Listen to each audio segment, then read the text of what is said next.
네, 반갑습니다. 교과융합 수업을 통한 자율적 교육과정 및 학생 선택 중심 교육과정 운영이라는 다소 긴 주제로 오늘 발표를 맡은 부산 동성고등학교 교사 조기복이라고 합니다. 저희 학교는 부산형 자율교육과정 모델학교를 2013년, 2014년 이렇게 2년 운영을 하였고요. 이제 그에 따라서 우수 사례 발표를 달라는 요청에 따라 이 영상을 찍게 되었는데 조금 낯설기도 하고 저희 학교가 뭐 특별하게 어떠한 것을 한 게 없어서 어떤 내용으로 이렇게 발표를 해야 될까 고민하다 보니까 내용은 별로 없는데 제목만 긴 주제를 선정하게 되지 않았나 생각합니다. 제목에서 보시는 것처럼 두 가지를 말씀드리고자 준비를 했습니다.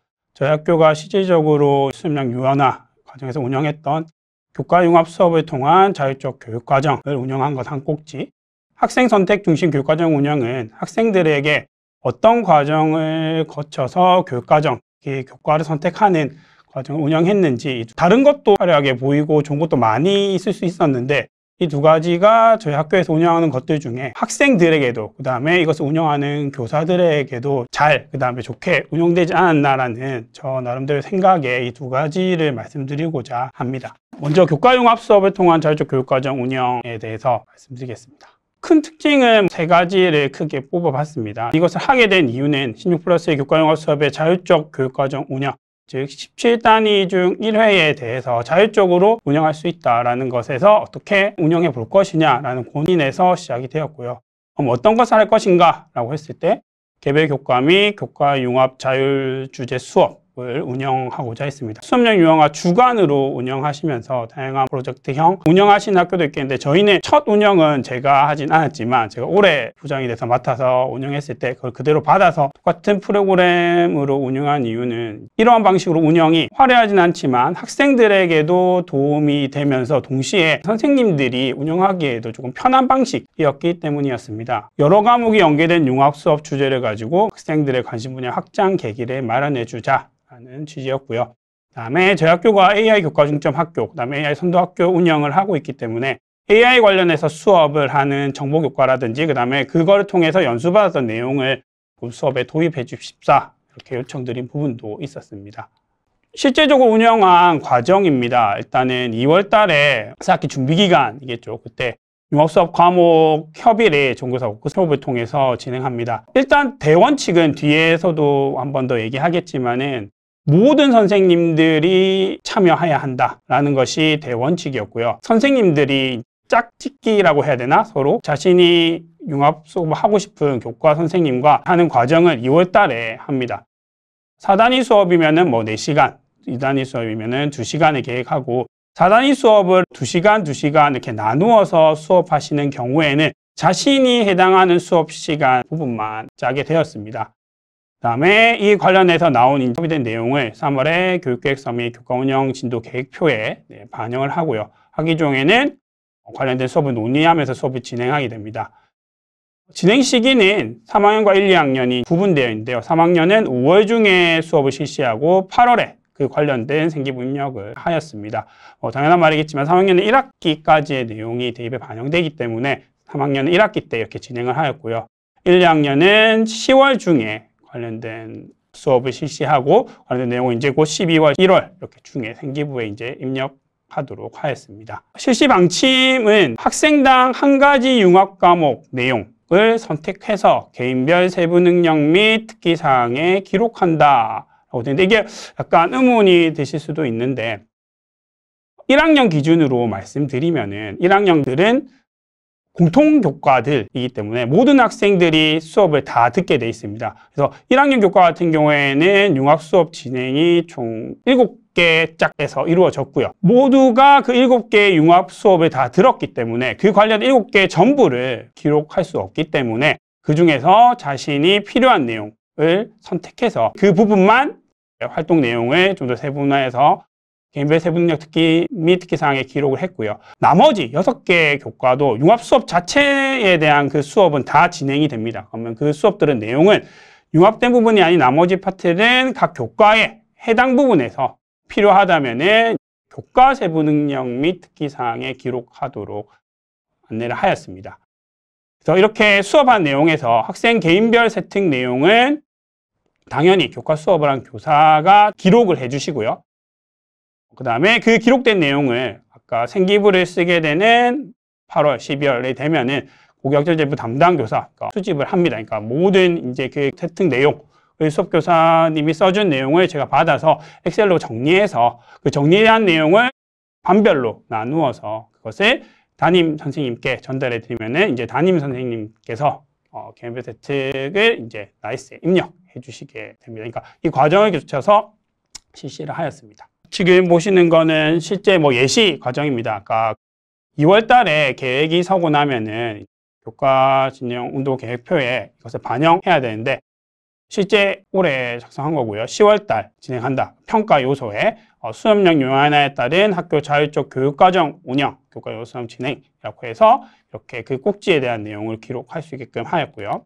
현재 저번 달에 진행했던 내용입니다. 1학년 계획인데 국어와 통합사회, 그 다음에 국어와 영어, 영어와 체육 이렇게 되어 있습니다.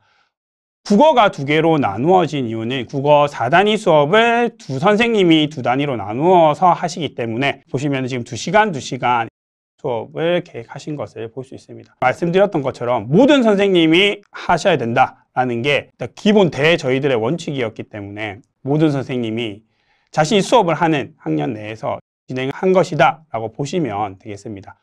그래서 대주제를 정하고요. 노동문제에 대한 글쓰기 되겠고요. 통합사회랑 했을 때 국어과에서는 이제 소설 알바생 자르기에 관련된 수업, 사회과에서는 그것에 관련돼서 근로기준법과 관련된 이런 내용을 계획해서 수업을 계획하셨고요. 보시면은 이제 성취 기준에 따라서 정하고 수업의 흐름, 이 융합수업과 관련된 수업이 국어교과에서는 지금 4차 시와 8차 시에 이루어진 것을 볼 수 있습니다. 4차 시에 소설에 대한 궁금증, 기억에 남는 한 줄, 의미 있는 질문에 대한 모든 별 짧은 토론, 조금 간격을 두고 8차 시, 소설 알바생 자르기에 대한 노동문제에 대한 글쓰기 이렇게 수업을 하셨고요. 이렇게 조금 국어에서는 4차 시에서 8차 시 간의 간격이 있는 이유는 사회과에서 수업을 하는 부분이 9차 시, 10차 시에 해당하는 게 소설 알바생 자르기에 나타난 노동문제 파악하고 관련된 사회현실 이해, 근로기준법 찾아보기, 국어과 4차 시 수업을 한 이후에 사회과에서 90차 시 관련된 수업을 하고 이 내용을 바탕으로 마지막 국어과 8차 시 수업에서 글쓰기 하면서 2시간에 해당하는 융합 수업을 진행하고 학생들이 만약에 국어 통합사회에 관련된 나는 개인별 세분능력 사항을 작성하고 싶다라고 하면 그 활동 내용을 기반으로 작성해 주시고요. 만약에 국어 통합사회가 아닌 다른 교과에 대한 인별 세특을 적고 싶다고 한다면은 국어 활동 내용은 국어에서 사회활동 내용은 사회에서 각각 교과 세특에 기록하는 방식이 되겠습니다. 개인별 세분능력 특기사항을 기록한 거를 제가 작년에 모은 자료고요. 밑에 탭을 보시면은 다양한 교과들이 융합되어 있는 것을 볼 수 있습니다. 이것을 제가 한 탭에 모아서 정리한 이후에 반별로 이렇게 정리해서 담임쌤에게 보내주었습니다. 장점은 이렇게 운영했을 때 모든 선생님이 참여한다는 것이었습니다. 이게 이 융합 수업을 하고 그 다음에 또는 수업량 유연화 주간 운영하고 이런 것들이 선생님 입장에서 봤을 땐 어떻게 할 수 없는 업무이기 때문에 처음에 이게 진행해서 누군가만 이런 것을 하고 개인별 세특을 써내야 된다라고 하면은 힘든 부분이 있기 때문에 일단 처음 시작의 대원칙은 모든 선생님이 한다 했습니다. 예를 들어서 2, 3학년 수업에 들어가신 선생님이라면은 둘 중에 한 개의 수업, 그러니까 3학년 수업에서 한다. 그래서 3학년 수업에서 짝꿍을 정해서 이렇게 진행하신 거. 그러니까 저희 학교에 계신 모든 선생님들은 이 수업을 다 하셨다라고 보시면 되겠습니다. 학생들은 어쨌든 1학년은 아까 모든 그 융합 수업이 진행된 거에 다 참여하게 되고요. 2, 3학년 같은 경우에는 개인별로 선택한 과목들이 다르기 때문에 그 선택한 과목들의 쌍중에서 작게는 2개, 많게는 4개, 5개 이렇게 자신이 융합 수업을 들은 경우가 생깁니다. 그래서 들은 내용 중에서 아까 1학년들과 똑같이 개인별 세특에 적고 싶은 거는 한 가지 융합 수업의 내용에서는 개인별 세특에, 나머지는 이제 교과 세특에 각각 적게 되고요. 융합 수업이 진행되는 과목 중에 한 과목만 선택하는 경우도 있었습니다. 그런 경우에는 그 관련된 수업 내용의 내용적인 부분만 이렇게 그 학생은 듣게 되고요. 관련된 내용에서 그 교과 세특에만 기록하게 되었습니다. 그러니까 어쨌든 활동 자체가 모든 교과마다 늘어났기 때문에 생기부가 질적으로 향상되고 있던 적을 수 있는 폭이 늘어났다라고 생각합니다. 특정 주간에 운영하는 것이 아니라 어쨌든 한 달이라는 기간, 조금은 더 길게 그 기간이 있기 때문에 교사가 자유롭게 그 관련된 수업을 두 선생님 또는 3명의 선생님이 논의해서 진행하면 되기 때문에 운영하기는 조금 더 쉬웠다고 생각합니다. 다만 방금 말씀드린 것처럼 운영의 편의상 2과목 또는 3과목의 수업만 융합했기 때문에 학년 또는 보다 큰 주제로 더 많은 과목이 묶어서 할 수 있는 수업은 진행되지 않았기 때문에 그런 것들을 조금 병행해서 할 수 있는 방법을 찾는다면 더 좋을 것 같다라는 생각을 저희 부서에서 하고 있고요. 그다음에 그 융합 수업을 진행하는 선생님들마다 교과마다 방식 차이가 조금 있어서 학생들이 생각하기에 이루어진 수업에 조금만 이렇게 차이가 있을 수는 있었습니다. 그래서 그것을 조금 진행 틀을 정교하게 만들어서 모든 수업이 평균적으로 이루어질 수 있게끔 진행할 수 있도록 저희 연수를 하고 방법을 마련하면 더 좋지 않을까, 이것을 융합했을 때 생각을 했습니다. 어쨌든 이것을 운영할 때 아까 몇 번 반복해서 말씀드렸지만은 이제 수업령 유연화를 통해서 학생들에는 다양한 수업을, 그 다음에 풍성한 생기부 이런 것들을 만들어주고 교사는 그 과정이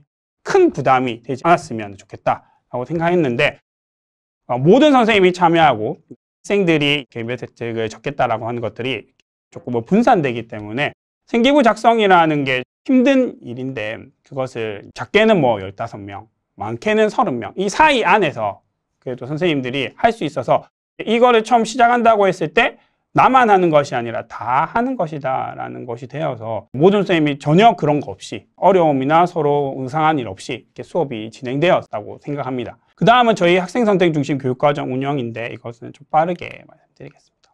교육과정 학생 선택하는 건데 2월 달에 관련된 거 연수 진행하고요.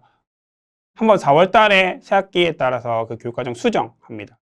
1학년 선생님께 교육과정 선택 관련된 거 연수 드리고 1, 2학년 학생과 학부모님 대상 연수한 이후에 교과서 전시회 및 교과 선택 상담실 운영을 하고 상담 기간 운영한 이후에 1학년 1차 선택, 2차 선택, 3차 선택 이 과정에서 9월 달에 이제 2학년은 1학년 때 선택한 3학년 교과에 한해서 한번 수정 기간을 주는데 그 수정 관련해서 역시 2학년 선생님들에 대한 연수, 학생들의 상담, 최종 선택이 이루어지고 10월 달에 개설 과목 확정하고 안내하는 과정으로 운영을 했습니다. 아까 말씀드린 것처럼 교사 연수가 2월 달에 이루어지고 4월 달에 한번 회의하고 1학년 선생님을 대상으로 5월 달에 2학년 선생님을 대상으로 9월 달에 1학년 같은 경우에는 1차, 2차, 3차 선택이 끝날 때마다 학년 선생님, 담임선생님들과 저랑 이렇게 만나서 회의도 하고 연수도 하고 하였습니다.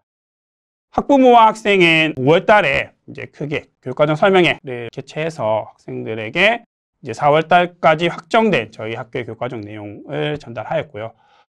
큰 특징은 3+1입니다. 1학년 때 3번의 선택 기회, 그 다음에 2학년 때 추가로 3학년 거에 대한 한 번의 선택 기회를 제공해서 운영을 했고 특이한 거는 저희가 자체적으로 만든 교과 선택 확인 및 검증 프로그램을 언제든 학생들이 이용할 수 있게끔 이 시기에 배포를 하여서 잘못 선택해서 학생들이 불이익을 겪는 경우가 없도록 하였습니다. 교과서 전시회 및 상담실을 운영하였던 것도 특징이라고 할 수 있겠습니다. 4월 달에 이제 확정이 되고 나면은 이러한 학부모와 학생들을 위한 책자를 만들게 됩니다. 교육과정 내용, 수능, 교과의 특징, 선택식 유의사항 이런 것들을 담아서 제작을 하고 교육과정 설명회 같은 날에 진행합니다. 학생들이 대상으로, 학부모님들의 대상으로 진행을 하게 되고요. 교과서 박람회 및 교과 선택 상담실은 이제 교과서를 1학년 학생들이 볼 수 있게끔 2, 3학년 선택 교과서를 배치해서 교과서를 쭉 전시할 수 있게 해놨고요. 국영수사과 예체능 선생님이 특정 해당하는 날짜에 들어가셔서 그 교과서에 대한 설명을 해주셨습니다. 교과서 전시되어 있는 모습이고요. 다음에 교과선택 상담실은 이제 상담을 총 3파트로 이루어졌는데 교육과정 담당자, 개별 교과 선생님, 학생 3학년 선배들이 상담을 할 수 있게끔 저희가 배치를 하였고요. 같은 공간에서 이렇게 학생들, 선생님들에게 자신이 선택한 교과가 맞는지, 자신의 진로에 따라서 어떤 게 더 유리하고 불리한지, 실제 것을 선택한 선배님들의 말, 이런 것들을 들을 수 있는 기회를 제공하였습니다.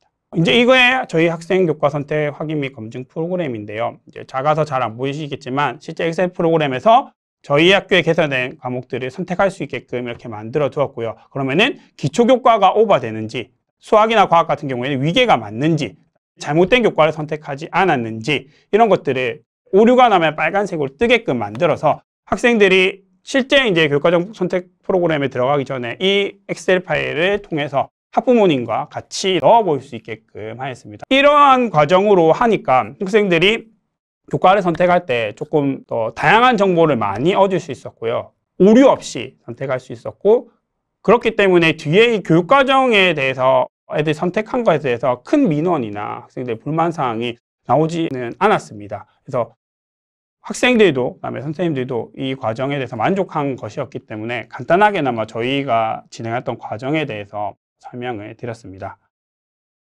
이렇게 두서없이 두 가지 주제에 대해서 설명을 드렸는데 여러 선생님들이 도움이 됐을지 모르겠습니다. 부족한 발표지만 이렇게 들어주셔서 감사합니다.